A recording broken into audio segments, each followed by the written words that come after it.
Jangan jauh dari Al-Quran. Ya, jangan ada hari tidak baca Quran. Jangan tidak ada hari tidak merenungkan, mentadaburi Al-Quran. Ya, rangkaikan hidup kita dengan Al-Quran.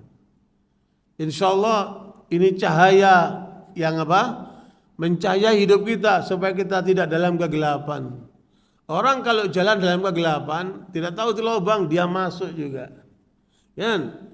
Kadang-kadang dia buat jebakan sama setan, dia terjebak di situ juga. Ya, makanya Allah katakan pada ayat 52 surat Asy-Syura, wa kadzalika auhayna ilaika ruham min amrina ma kunta tadri mal kitab walal iman walakin ja'alnahu nuran nahdi bihi man nasya'u min ibadina wa innaka latahdi ila siratin mustaqim. Jadi Allah katakan kami turunkan ruh Al-Quran ini kepada Muhammad SAW dan disampaikan kepada umat manusia. Maknanya apa? Roh kita ini, Bapak Ibu sekalian, tidak akan pernah sehat kalau tidak terhubung dengan Al-Quran. Sekali saya dihalangi dengan Al-Quran ini oleh aparat-aparat itu, saya ngamuk sampai memaksa mereka ambilkan Quran dari masjid. Jangan saya jauhkan dari Al-Quran.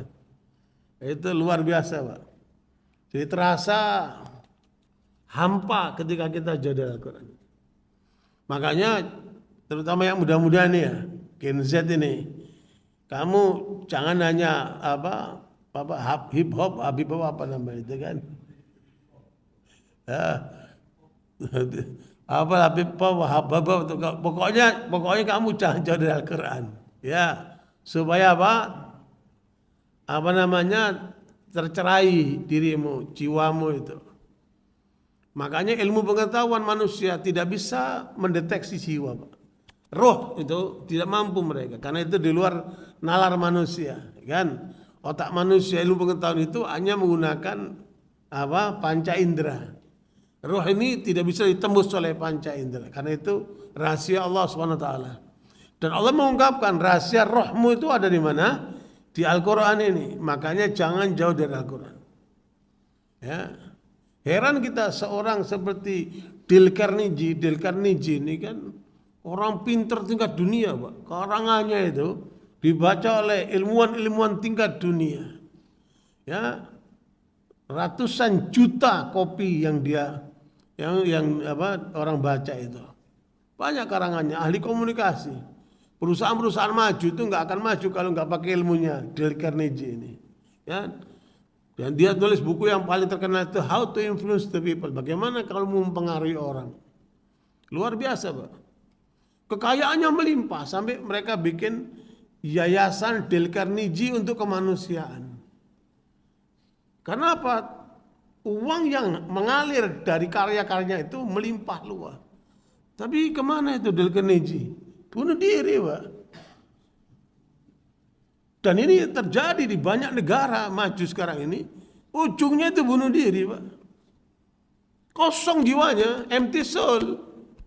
Terus apa arti hidup kayak begitu? Di Jepang itu sampai 50.000 anak muda setiap tahun yang bunuh diri itu. Di Swedia itu negara paling makmur di dunia, di Eropa sana itu. Tingkat bunuhnya tertinggi di dunia. Kenapa itu? Berarti materi tidak menjamin orang bahagia. Ya, Christina Onassis itu kekayaannya diwarisi dari bapaknya Onassis untuk 7 turunan tidak habis, Pak. Tapi ujungnya apa? Dia bunuh diri dengan meninggalkan secari kertas, saya tidak bahagia karena itu saya bunuh diri. Karena hakikat orang hidup ini nyari apa, Pak? Cari bahagia. Jangan ruwet hidup ini. Ya, bahagiakan dirimu. Dan para filosof seluruh dunia itu, Pak, tidak pernah sepakat dalam satu hal. Karena pemikir-pemikir itu kan otaknya panjang ya. Mereka tidak pernah sepakat dalam satu hal. Ya, Bapak bilang itu putih, dia bisa bilang beda lagi. Ya. Tapi mereka sepakat dalam satu hal. Apa itu? Kalau kamu ingin bahagia, bahagiakan orang lain. Terutama bahagiakan orang tuamu itu. Bahagiakan itu istri anakmu itu. Bahagiakan keluargamu itu.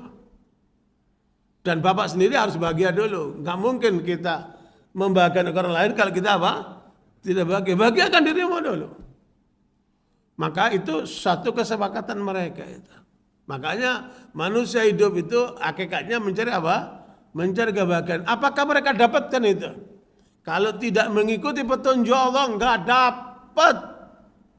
Begitu kata Allah pada ayat 124-125 surat Toha. Wa man a'rada an dzikri fa inna lahu ma'isyatan dhanka wa nahsyuruhu yaumal qiyamati a'ma. Qala rabbi lima hasyartani a'ma wa qad kuntu basira. Qala kadzalika atatka ayatuna fanasitaha wa kadzalika al-yauma tunsa. Siapa yang berpaling dari ayat Qur'anku ini, dari apa? Firmanku ini, dari Qur'anku ini, maka aku akan jadikan hidupnya dia menderita. Hidupnya dalam kegelapan. Hidupnya dalam kesengsaraan. Meskipun punya kekuasaan, meskipun punya kekayaan. Karena itu tidak menjamin. Itu hanya bisa memuaskan tubuh kita. Bagaimana dengan rohani kita? Adik-adik sholat berapa kali sehari? 5 kali. Makan? 3 kali. Kenapa enggak makan 5 kali? Kenapa kau sholat ya 5 kali? Karena kebutuhan rohani kita lebih besar daripada kebutuhan jasmani kita. Subhanallah. Makanya luar biasa Islam mengajarkan kita. Sholat 5 waktu. Kan? Kemudian apa? Mencari yang halal. Nanti Jumatan. Nanti Ramadan sebulan penuh. Nanti berangkat apa? Menunaikan zakat, haji dan terusnya dalam kebaikan. Ya, makanya jangan jauh dari Al-Qur'an ini karena orang kalau jauh dari Al-Qur'an pasti menderita, Pak. Ya. Alhamdulillah Allah berikan kita Al-Qur'an. Makanya apa? Dekatilah Al-Qur'an itu. Dan kata Sufyan bin Uyainah, ukuran seseorang untuk melihat jauh dekatnya dia dengan Allah, lihatlah jauh dekatnya dia dengan Al-Quran. Kalau bapak-bapak semuanya ini dekat dengan Al-Quran, tandanya dekat sama Allah. Kalau adik-adik jauh dari Al-Quran, tandanya apa? Jauh dari Allah. Ya, betapa ruginya kita ketika kita jauh dari Allah, itu pasti merana. Ya.